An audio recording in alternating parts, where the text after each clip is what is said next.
Hindi lang basta most wanted sa buong bansa ang turing ngayon sa negosyanteng si Atong Ang ng Department of Interior and Local Government.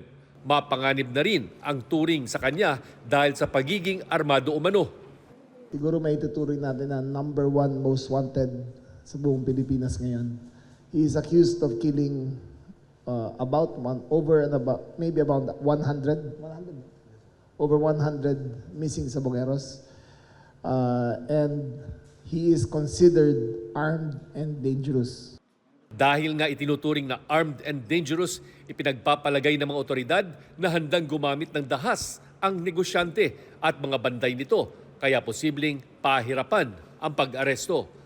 Tandaan nyo yung taon to, may niti ng ulo nito. Minsan sa isang sabungan, congressman, sinampal niya. He has violent tendencies. Ang pagkuha ng baril ay sa ganong karaming pera, madali para sa kanya yan.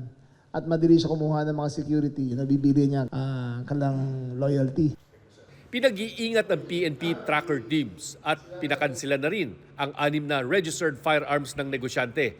Bagaman posible pa rin umanong makapag-armas ito dahil sa dami ng pera ayon sa kalihim. Pinatungan na rin ng kagawaran ng ulo ni Ang ng 10 milyong pisong pabuya.